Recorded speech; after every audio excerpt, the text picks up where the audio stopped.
Ahoy, my friends, Ryder here, and welcome back to another Final Fantasy VII Ever Crisis video. Today, I am jumping into the story, and I'm going to be making a guide for both of the Chapter 7 extra bosses.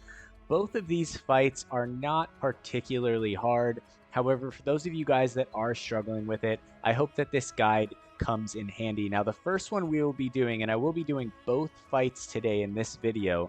The first one we'll be doing today is going to be against the Gi Nattak. Now, unfortunately, they still have not implemented a feature that allows us to save these teams, which is super annoying. So I'm not going to have you guys sit through here while I make this team from scratch. I'm just going to quickly jump over and do that for you guys really quick. So just give me one. Alright guys, so I just finished putting together this team for the fight. Now, looking at the Gi Nattak himself, his weakness is going to be wind. He is resistant to fire, earth, and water. So keep that in mind when building your teams. You will need sigils on all three characters unless you have a booster. In my team, however, I do not. So I'm slotting X sigil on all three characters. He does not have any prevalent immunities to look out for. Physical attack, magic attack are both immune. Same with physical defense, magic defense down. Now, as for the boss himself, uses powerful fire element magic abilities, inflicts dread with Curse of the Gi. So essentially, dread is an AoE attack that slows down the charge of the command stance and also lowers the potency of your sigil breaks and your overall damage. It will get removed the moment your attack stance gauge becomes full. Alright, so just keep that in mind. He grants self-high physical resistance and magic resistance and calls for 2 Gi Specters with Shield of Rancor. The moment he calls for the 2 Gi Specters, those ads are going to cast Doom on your team. So if you are having trouble with the DPS check in this fight, you're going to want to save a summon for them. Make sure you get it off on them before they cast it. But for me, with the build that I am running, it's not a problem to just burn down the main boss. Like I said, he's not super difficult. So as for the team itself, power level 270k, right on the money right here. I am running Aerith with her Wind Arcanum costume, Healing Wind Limit Break, Prism Rod in the main hand, and Floral Rod in the sub hand right here. So she will be taking care of imperiling and wind damage. For her materia right here, this is a magic attack stat stick. Right here, we have a Cura right here, just in case, and also the X Sigil. I put the X Sigil in the 3rd slot for all 3 of Red 13, Cloud, and Aerith. That is going to conclude Aerith's build. Jumping over to Cloud. Cloud is running Zidane's costume right here. He's going to be actually my primary healer in this fight. I think this is the first time I've ever run Cloud as a main healer in a fight. I don't have his healing costume, but it is pretty cool. I put the Zidane costume on just for the extra HP. We have Cross Slash for the limit break. I am using the Crystal Sword right here for the AoE healing, along with the Zidane Sword right here for some extra physical damage. I haven't really got to use it. This is one of those cases of a limited weapon that you didn't get to OB6, and so you barely ever use it. So I wanted to use it today. I have Aurora Blow right here on Cloud, 2nd slot, and an X Sigil materia right here. Now for Red 13, we have his Hellhound costume right here for the fire resistance, since the boss is fire dependent. Also, we have Sledfang right here for his limit break. We have Sleet Collar right here since the boss deals magic damage for the magic defense up for the team, and also for a little bit of backup healing, Platinum Collar for the AoE Regan. Also running an Aurora Blow for him, 2nd slot, and the X Sigil right here in the back end. Now to quickly go over each of their individual builds right here. Aerith is looking at 106k power, 11.2k HP, 3.2k magic attack, 128 physical defense, 109 magic defense. Her R abilities are as shown here for you guys. And her sub weapons are going to be the Magic Shuriken for attack wind potency. We have the Canyon Caller for magic attack and wind potency. And last but not least, the Humus Megaphone for magic attack and wind potency as well. Now jumping over to Cloud, he's at 80k power, 9.1k HP, 2.7k physical attack. He's got 113 physical defense, 126 magic defense, and 2.8k healing. For his art abilities, they are as shown over here for you guys. I'll scroll through since he has more than some of the other characters. And for his sub-weapons, I am using the Centipede OB10.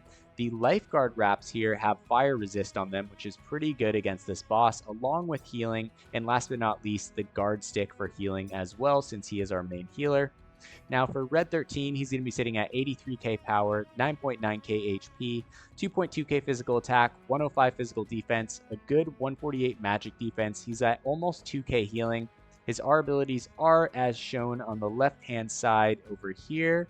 And his sub-weapons are going to include the Silver Collar right here for the healing buff debuff extension. I have 4-point Shuriken for HP buff debuff extension, and also the Wind Slash for physical attack buff debuff extension. So essentially for Aerith, I pinpointed Wind Potency for Cloud healing, and for Red 13, buff duration for the magic defense up. And that is going to essentially solidify the team for the fight. That being said, let's get straight into it. This fight is not so bad whatsoever. I know that I'm running a OB6 plus Floral Rod and an OB10 Prism Rod, but I'm also kind of dropping a DPS out on Red 13. So you could run more of a DPS-oriented team if you guys need to. So jump into manual, turn it down to slow. All right, and we are going to take out this first boss right here. It looks like he just obliterated Cloud's ATB gauge. All right, here we have the Curse of the Gi. This is the Dread effect, right? So it's going to do this to the ATB stance over here. It's going to be very, very slow on the uptake.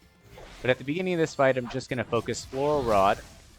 All right, and just going to imperil him and start doing as much damage as possible. Red 13 will Mono Ward, and Cloud will just use free energy and Aurora Blow throughout the fight. And essentially, that's basically it. The fight is not super intense here, guys. All right, we're just going to get through it as quickly as we can. Okay, I'm going to drop the Regan right here on Red 13. We'll drop an Aurora Blow on Cloud and then a free energy. I think free energy does more. Yeah, not by much, though. All right, going into Floral Flare right here. Going to re-up the mana defense on everybody, or the magic defense on everybody. All right, here we go. Boss is now under half HP, so looking pretty solid here, guys. All right, I'm going to wait just a bit to do the Mono Ward.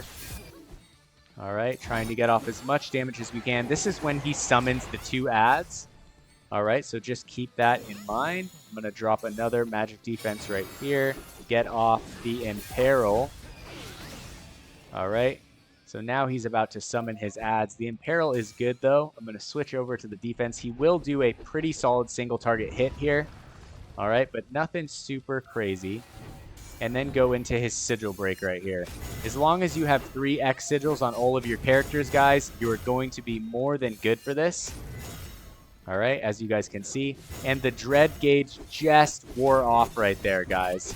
All right, so as long as you're pretty good with your stance management, you should be more than good enough in this fight. However, we do have the Doom on every single character right here, getting down to half HP at this point in time. All right, there it is. Just going to go straight into Floral Flare. Boom, right into Raging Spear. All right, going to do as much as we can to get everyone healed up and get the boss killed as quickly as possible. All right, so that is going to be the first of the 2 EX2 fights. Please let me know in the comments if you guys have any questions. If you can't quite run this team, if you're struggling in any way, shape, and form, I will do my best to help you guys. All right. Now, that being said, we are just going to roll straight over into the next of the 2 bosses. The next one is Episode 2, Lost Number. All right, same recommended power ranking of 270,000. So I'm going to jump into this fight right here. All right. And same as last time, I am going to quickly build this team so that you guys don't have to see me do it. So just give me 1 second right about now. All right, guys, here we are. I just finished making the team. Now, I am going to be running Aerith, Cloud, and Tifa for this. Aerith as my primary healer, Cloud as a off DPS, and Tifa as my primary DPS. Now, to look at the actual boss itself, Lost Number will be the boss of the day. Weakness, water, resistance, lightning. Under his immunities, there is nothing noteworthy. He is immune to physical attack, magic attack down, along with physical defense, magic defense down. Now, as for his actual specs right here, the Force Gauge can be depleted with damage, and when the Force Gauge is fully depleted, it unleashes an ability based on the type of damage taken during Force Mode, or Force Gauge. Mode Change. Increases physical attack when using Malice of the Lost, and increases magic attack when using Thundaga Barrage A. So, if you deplete his Force Gauge using primarily physical damage, it will use Malice of the Lost and increase its own physical attack. If you deplete it using primarily magic damage, it will use Thundaga Barrage A, increasing its magic attack, from what I understand. Physical defense up is effective when using physical attacks to deplete the Force Gauge. Magic defense up is effective when using magic attacks to deplete the Force Gauge.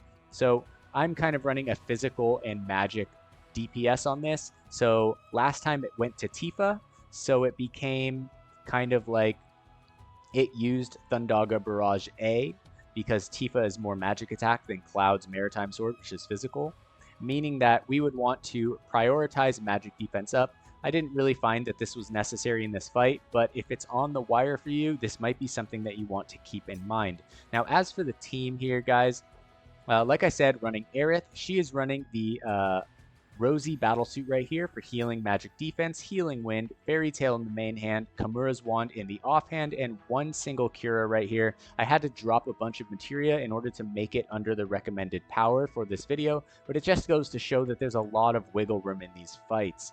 All right, for Cloud, I have the Maritime costume right here, cross/limit break. I'm not using Clim Hazard because there's not really much debuffs we can do in this fight, and I'm not running an Imperiler.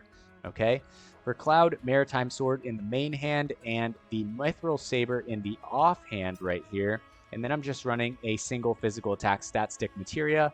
Last but not least, for Tifa, we have her Water Arcanum costume, Leviathan's Tidal Wave, Bunny Gloves at OB6, and the Feathered Gloves at OB2, along with a single stat stick magic attack materia right there. Now, as for their back end stats, guys, Aerith is sitting at 84k power, 9.7k HP, 2.2k physical attack. Guess this doesn't really matter. She's a healer. We've got 121 magic defense and 2.8k healing. For her R abilities, they are as shown on the left side over here. I will scroll down so that you guys can see them all. And for the sub-weapons, we have Centipede OB10.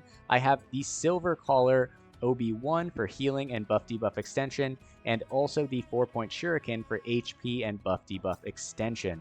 Now jumping over to Cloud, he's sitting at 84k power, 9.6k HP, 3.5k physical attack, got 105 physical defense, 106 magic defense, but it doesn't seem to be a big problem in this fight. As for his R abilities, they are shown on the left side over here, which I will slowly scroll through for you guys right here. All right. If you guys didn't catch anything, you can always jump back just a bit. Now for his sub-weapons, I am running Personal Style HP Water Potency. I am running Noble Collar Attack Water Potency right here. And last but not least, Stream Slasher for the physical attack, all allies, and Water Potency as well. So for Cloud, I was focusing Water Potency, Aerith, Healing / buff debuff extension. And for Tifa, over here, 96k power, 8.3k HP, 3.5k magic attack, 122 physical defense, 114 magic defense. All right, for our abilities, they are as shown over here. Remember, she is a fully water-focused DPS, so that is how I am building her. And for her sub-weapons, I have the event weapon Chariot Wheel. I have the Serpent Eater at OB2, level 60, HP water potency. And last but not least, the Siege Cannon, magic attack water potency as well. All right, guys, that is going to conclude the team build for the second fight against Lost Number. I'm not going to waste any time. Let's get into it. I'm going to show you guys how to get this clear so that you guys can collect your 400 crystals in total from doing both of these two fights. Honestly, neither of these were too challenging. I thought that they might be, since both of these bosses kind of introduce a new mechanic, but it is what it is. I'm happy to take the crystals. All right, so go into manual, slow it down to base. At the beginning of this fight, I'm going to use Spiritual Harmony on Aerith. Tifa is going to use Feathered Gloves to get her buffs up. And Cloud is basically just going to focus on doing damage here. All right. There we go. Multiple hits right here. So it looks like Cloud is going to be the one to set him into motion for physical right up here in a second. All right, as I said, it doesn't really make a difference to me which one he does. All right, so yeah, Metamorphose, he's going into physical. So I probably should have let Tifa break it just because I have more magic defense. So you guys can do that in the future.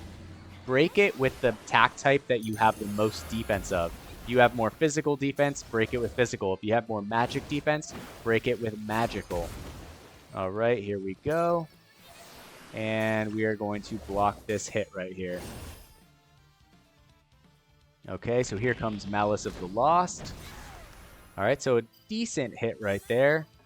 I am going to heal her with a single target heal, and we're just going to get back to damage here, guys. As you guys can see, fight is not terribly difficult. All right. Here we go. Going to re-up the physical attack buff on Cloud right here. Perfect timing. Switch back over to Tifa, make sure her buffs are good, and just keep up the barrage of attacks right here. I'm just going to keep casting Spiritual Harmony unless I actually need to drop a buff or a full heal with Kiraga. Alright, which I think I'll do right now. Alright, but we are looking good standing here, guys. Looking pretty solid. Tifa is going to once again Aqua Splash. Alright. Let's get to it. Gonna re-up the physical attack buff. Here comes his next big attack right here. Alright, and gonna jump over to Aerith. Actually, I think I'm gonna drop these summons and limit breaks right here. Hopefully we'll get the win. I'm not sure if we quite will with Leviathan right here, but either way, it's gonna be very, very close. Alright, so he's very close. I'm just gonna switch over, block this next hit, which should be easily survivable with my team. Alright, so pretty close right there, but it's not gonna be enough for him to take us down. All right, after that, one more hit with Cloud and Tifa, and the fight will be over. All right, or maybe one more hit with Cloud and Tifa, and the fight will be over. All right, it looks like he keeps casting Malice of the Lost faster and faster, so it is kind of a DPS check at the end. I didn't notice that before. So you're just going to want to try and get as much damage in as you can. I only used an OB6 weapon on Tifa, and I guess I am using the OB10 weapon on Cloud. But I think that Maritime Sword goes back so long that a lot of people have it. If you guys don't, however, and you're not able to put together this team, you are struggling with the fight, just drop a comment. I'm happy to help you guys out individually. Together, we will find a way for you to get that clear. That being said, I hope you guys enjoyed these videos today. I hope you guys get both of these clears, collect your 400 crystals in total, and take care of the Chapter 7 extra bosses. Both of them interesting, and looking to see more of these mechanics in the future. Hope you guys all have a wonderful night. Take care, and peace.